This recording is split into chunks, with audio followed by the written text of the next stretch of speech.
Halo teman-teman, selamat datang di channel perdana gue. Sebelumnya, perkenalkan gue Abram Pambudi, berprofesi sebagai corporate lawyer yang sudah beberapa tahun ini sampai sekarang masih menggeluti dunia perlawyeran di Jakarta. Sedikit background tentang gue dilahirkan di Bandung oleh ayah dan ibu dan tercinta dan ditemani oleh satu adik laki-laki. Orang tua gue ini adalah owner dari sebuah restoran yang sudah berdiri lebih dari 23 tahun, terletak di Baros Cimahi, atau orang biasa sebut di Bandung Coret. Tetapi sudah 2 kali dikunjungi oleh Presiden kita, Pak Jokowi.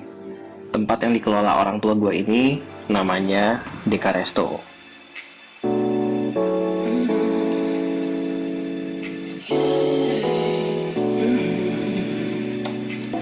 Nah, teman-teman, udah berapa banyak di antara kalian sudah memulai bisnis sendiri khususnya di bidang perkulineran? Atau ada yang udah memulai membuka restoran atau kafe sendiri? Lalu bagaimana keadaan bisnis perkulineran kalian selama ini? Khususnya pada saat pandemi ini.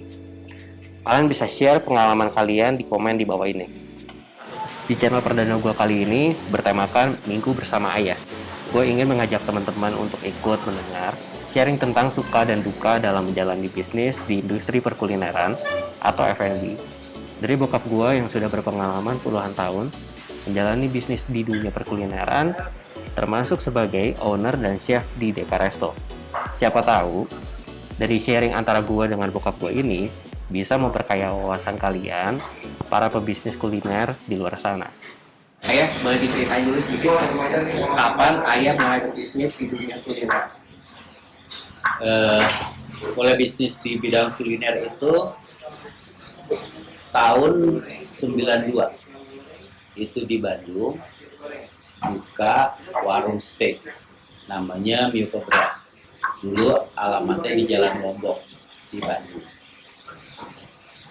Nah, itu menjadi warung steak pertama di kota Bandung dan boleh dikatakan menjadi pelopor untuk warung steak. Bahkan dampaknya itu ada sampai hari ini dari usaha warung steak Mio Cobra itu. Oke. Jadi mewarnai dunia kuliner di kota Bandung, khususnya masakan steak yang murah. Oke. Lalu gimana awal lahirnya rumah makan Dapur Keraton atau DK Resto ini? Nah, bicara DK Resto, dahulu itu namanya Dapur Keraton. Awal berdirinya itu dikarenakan mungkin lebih kepada kerinduan mengerjakan hobi memasak. Kedua, mencoba membuka market baru di Cimahi yang saat Dapur Keraton berdiri tahun 99 akhir atau 2000 awal begitu, memang restoran atau rumah makan di Cimahi ini memang termasuknya jarang, sehingga dicobalah dibuka Dapur Keraton untuk bisa melayani makan bagi masyarakat di Cimahi sini lah yang memang kebanyakan juga orang Bandung sebetulnya, cuma kan udah pindah ke Cimahi nih. Nah, kan habit atau keinginan makannya mungkin masih pengen yang ala Bandung gitu. Daripada mereka harus jauh-jauh ke Bandung, mau cari steak, mau cari makanan-makanan ya katakanlah enak tapi murah, ya cukup udah Dapur Keraton aja. Dan memang terbukti bahwa sejak tahun 2000 awal itu sampai hari ini Dapur Keraton tetap berjalan, bisa melayani konsumen-konsumennya gitu.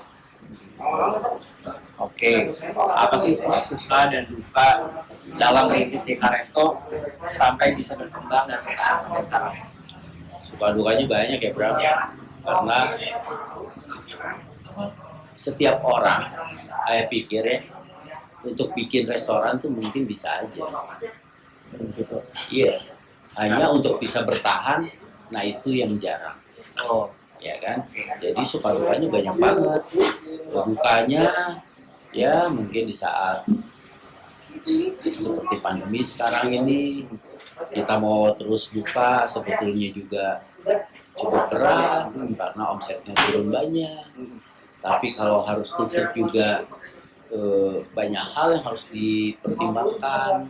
Mungkin salah satunya kehidupan karyawan yang selama ini sudah bersama di Latul Keraton atau di Karisto. Kalau sukanya banyak juga, karena kita bisa melayani banyak orang, ketemu banyak orang, lalu kita juga menjadi solusi buat banyak orang. Karena kan DK Resto itu kan nggak cuma jual makanan, tapi DK Resto itu atau dapur keraton menjual solusi buat banyak orang. Di saat orang punya keterbatasan uang untuk sekedar makan, ya sebetulnya mereka tidak perlu ragu, cukup datang ke dapur keraton, mereka bisa makan dengan budget yang mereka punya. Jadi memang kita mencoba fleksibel dalam hal ini, tetap orientasinya itu kepada market. Ya banyak hal lah suka dukanya, termasuk ya banyak tamu-tamu juga yang cukup terkenal hadir ke sini, bahkan presiden kita Pak Jokowi itu kan sampai 2 kali beliau hadir ke sini, juga wakil presiden dan menteri lain, gubernur, banyaklah mereka sudah hadir di sini, dan itu saya pikir ya menjadi kesukaan juga. Selain juga bisa ada memberi kesempatan kerja buat generasi muda, khususnya di Cimahi lah, memberi lapangan pekerjaan juga, toh memang pemerintah juga. iya. Iya, iya. Oke. Jadi kita lebih fokus sekarang ke masa pandemi ini. Kita kan tahu masa pandemi sekarang sebetulnya cukup sulit untuk bisnis yang khususnya di dunia perkulineran ataupun perhotelan untuk bisa survive ya. Tadi memang Ayah sempat jelasin sedikit ya. Tapi gimana cara DK Resto bisa tetap bertahan, bahkan bisa tetap berkembang di masa pandemi sekarang ini? Ya, jadi kalau ayah selalu melihatnya di apabila ada satu masalah, justru ayah melihatnya di situ ayah menjadi lebih kreatif jadinya. Jadi tipe ayah kan tipe orang yang tidak mudah menyerah kepada masalah-masalah yang muncul. Ayah selalu mencari solusi, harus bagaimana, seperti tadi dibilang bahwa DK Resto ini juga solusi buat banyak orang. Banyak orang yang punya uang terbatas, misalnya cuma punya uang 20.000 nih, butuh makan, kemana nih? Cukup aja dapur keraton bisa makan. Contoh seperti itu. Nah jadi ayah sendiri juga tipe orang yang memang selalu mencari solusi di saat masalah itu datang, termasuk masalah pandemi saat ini. Di satu sisi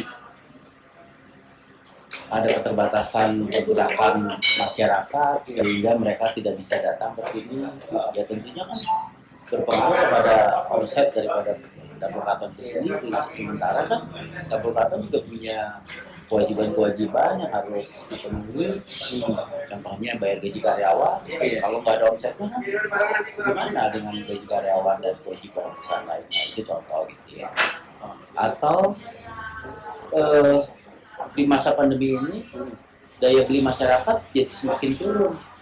Akhirnya kan saya harus berpikir, harus ciptakan satu menu yang memang punya nilai jual cukup tinggi karena dia murah, terjangkau lah begitu oleh banyak masyarakat, tapi juga tetap enak, tetap berkualitas. Nah itu salah satu contoh.